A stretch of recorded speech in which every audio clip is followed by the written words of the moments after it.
Clear कर रहे हैं। तो हम लोग प्रश्नावली 1.3 का प्रश्न संख्या 1 देखेंगे, जिसमें कह रहा है कि सिद्ध करे कि रूट 5 के बारे में दिया है। क्या दिया है? रूट 5 के बारे में सिद्ध करे कि रूट 5 एक अपरिमेय संख्या है। तो सबसे पहले हम बताए थे कि जो भी क्वेश्चन दिया रहेगा उसको हम लोग अगर अपरिमेय सिद्ध करना है, अपरिमेय सिद्ध करना है, तो हम इसको क्या मानते हैं? मानते हैं परिमेय। माना कि रूट 5 क्या है? परिमेय है। याद रखिएगा कैसे मानना है, क्यों मानना है, इसके पीछे रीजन बताते हैं। सबसे पहले तो हमको ये सिद्ध करना है कि चोर है। क्या करना है? चोर सिद्ध करना है। तो जब तक चोर सिद्ध करना है, जब तक वो चोर सिद्ध नहीं हो जा रहा है, तब तक हम इसको क्या मानेंगे? साध मानेंगे। क्या मानेंगे? साध मानेंगे। साध। जब तक चोर सिद्ध नहीं होता है तब तक उसको साध मानेंगे। अब जज जो है हमको अगर चोर सिद्ध करके दे देता है तब उसको हम चोर कहेंगे। यहाँ पर हम ये लोग वकील रहे, हम ये लोग जज है। यहाँ पर वकील है, जज दूसरा कोई नहीं आएगा। हम ही लोग को इसको बताना है कहाँ गलती है, कहाँ इसमें सही है। तो सबसे पहले वही काम करेंगे हम लोग। हल में चलेंगे और लिखेंगे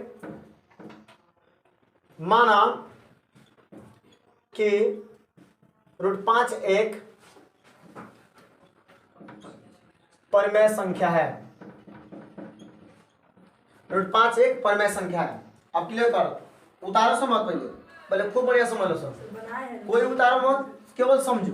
जो नहीं, जिसको नहीं समझ में आ रहा है केवल समझे, वो उतारने वाला काम मत करो सब।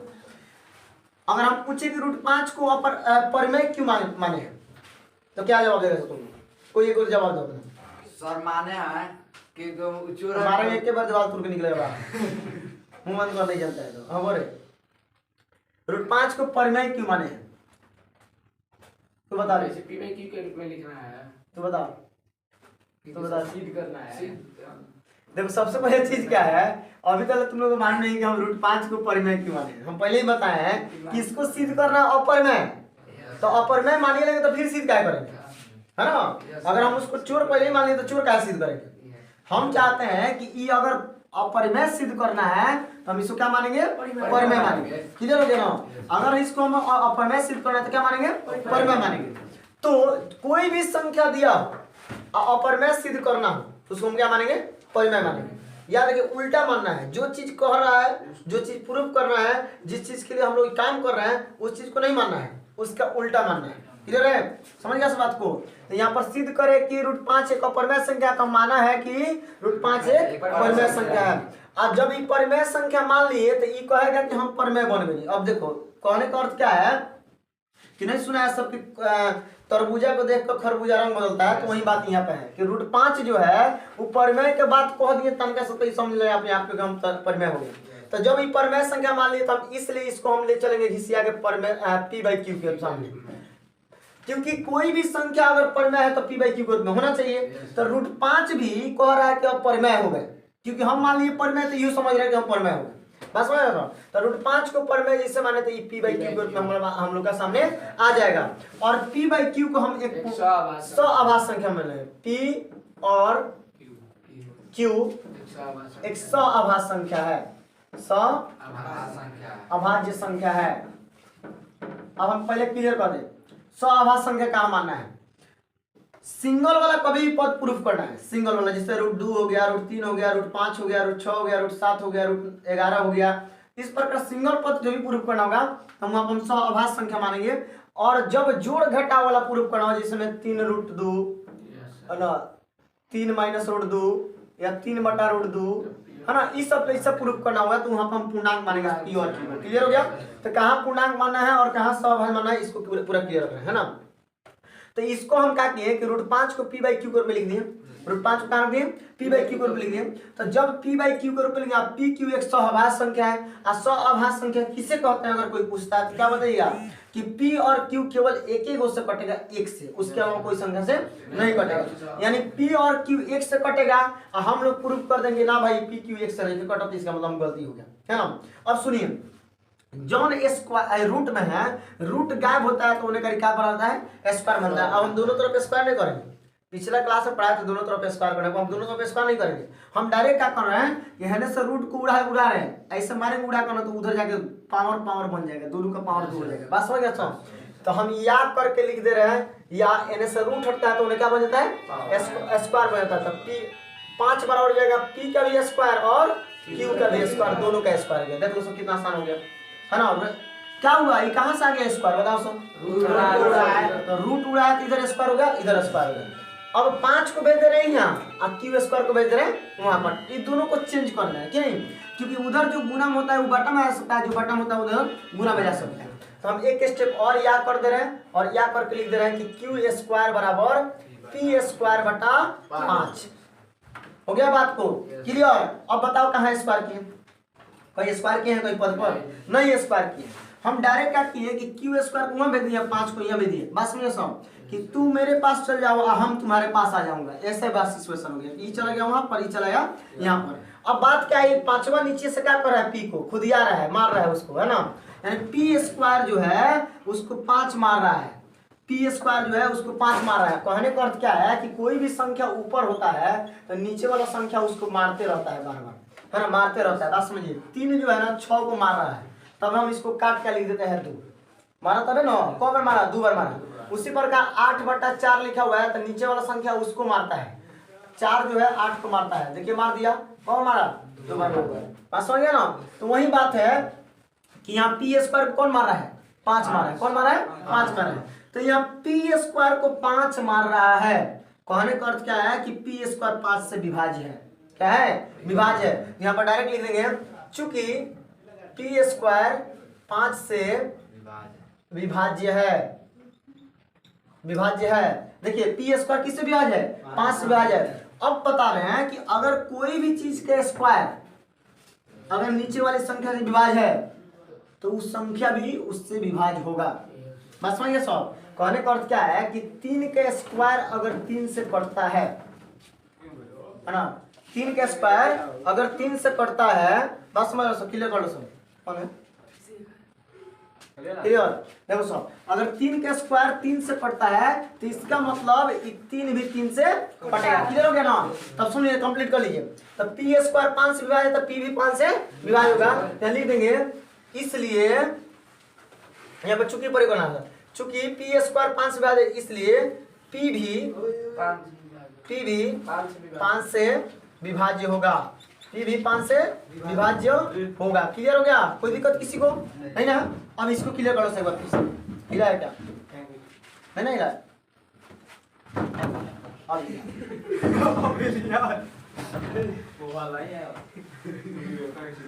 तनी के 1.3 कंप्लीट बाबू। हां सर, यही में तो प्रॉब्लम है। हां प्रॉब्लम तो ये क्लियर करता है, जल्दी जल्दी आके समझ लो। और बात समझ सब फिर से, पी स्क्वायर 5 से विभाज्य है तो पी भी 5 से विभाज्य होगा। ये क्लियर समझ में आ गया। यहाँ पर हम लोग क्लियर एक बार कर लीजिए फिर से, हम बता दें। पी स्क्वायर 5 से विभाज्य है, पी स्क्वायर 5 से विभाज्य है, पी स्क्वायर 5 से विभाज्य, यानी कि पी स्क्वायर 5 से विभाज्य है। कॉमन दे दो कि अलग अलग पद हो जाएगा, है ना। जो बात कर रहे हैं वही लिखे हुए हैं। तो इसका मतलब पी भी स्क्वायर नहीं, केवल पी भी 5 से विभाज्य होगा। क्लियर हो गया ना बात को। यही 2 लाइन लिखे हैं, पी स्क्वायर 5 से विभाज्य, पी भी 5 से विभाज्य होगा।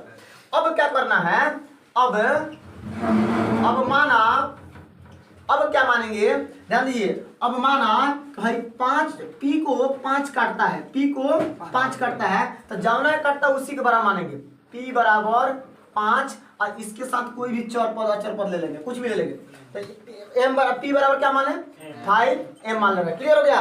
कुछ भी मान सकते हैं, आर मान सकते हैं, एस मान सकते हैं, टी मान सकते हैं, कुछ मान सकते हैं।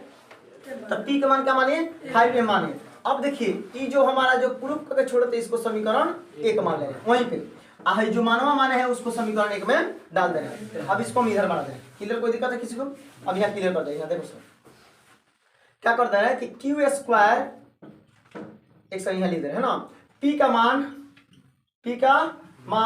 समीकरण 1 में रखने पर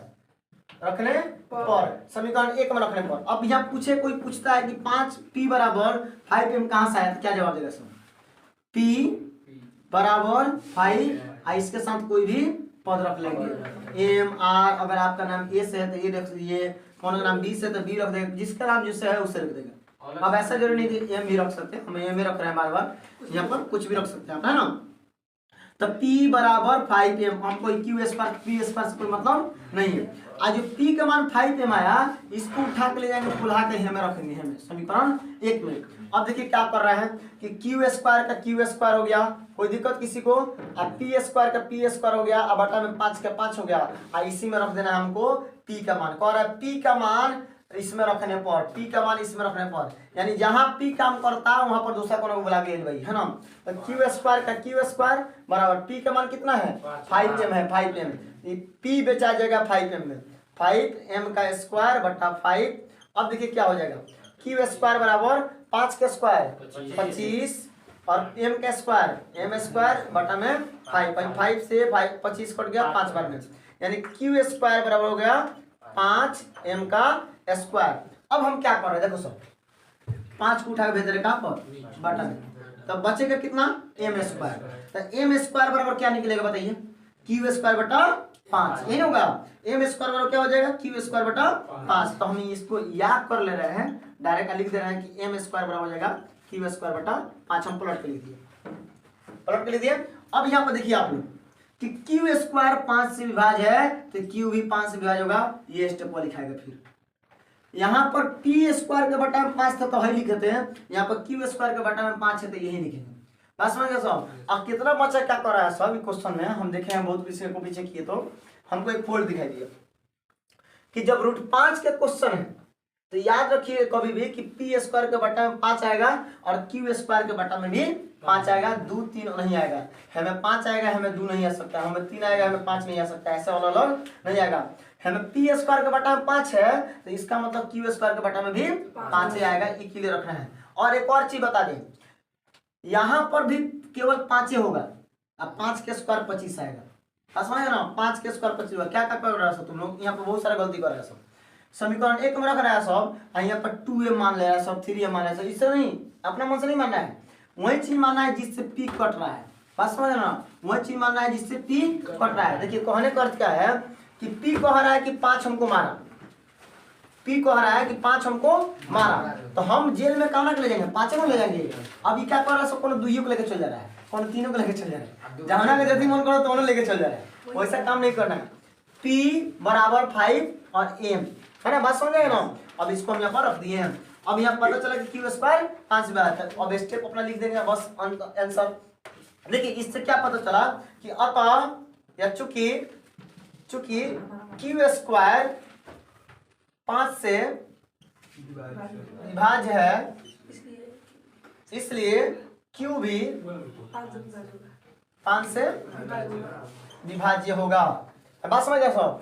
अतः लिख देंगे, लेकिन अतः यहाँ देखिए यहाँ P कट गया 5 से, यहाँ Q कट गया 5 से, हमारा P और Q सहभाज्य संख्या था और सहभाज्य संख्या केवल 1 से कटता है, लेकिन यहाँ पता चला कि 5 से भी कट रहा है। क्लियर हो गया ना। देखिए ये कहने का अर्थ क्या है, हम लोग कहाँ गलती प्रूफ कर दिए, इसका कहाँ क्या कर दिए, P और Q को सहभाज्य माने हैं तो P Q कटना चाहिए 1 से, है ना। कहने का अर्थ क्या है कि P Q और एक ऐसा संख्या मानी है जो केवल 1 रुपये में बेचा था, केवल 1 से बेचा था, लेकिन पता चला है कि मार्केट में घुमाने गए हैं तो इसका 5 रुपये में P बचा गया है और 5 रुपये में Q बचा गया है। इसका मतलब हम जो माने थे वहां से घर से लेकर आए थे वो हम गलती मान लिए थे।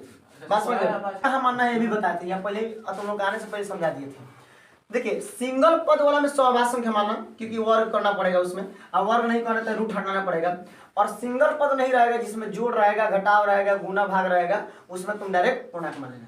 क्लियर हो गया। अब इसमें कंफ्यूजन नहीं रखना है, सिंगल पद में सहभाज्य संख्या मानना है और जब जोड़ घटाव वाला पद आ जाए तो उसमें क्या मानना है, पूर्णांक मानना है। ऐसे काम करके आसानी से बना सकते हैं, है ना। अब ऐसा जरूरी नहीं है कि हम लोग को उसमें पूर्णांक मानेंगे, लेकिन एक बात पता है तो Q भी 5 में आ जाए। अतः पता चला हम लोग को कि P तथा Q 5 से विभाज्य है, 5 से विभाज्य है, अर्थात हमारा मान्य क्या हो गया, हमारा मान्य गलत है कि √5 एक परिमेय संख्या है। ये जो माने है ये गलत है, कह सकते हैं। अतः √5 क्या है, एक अपरिमेय संख्या है, अपरिमेय संख्या है। यही हो गया प्रूफ।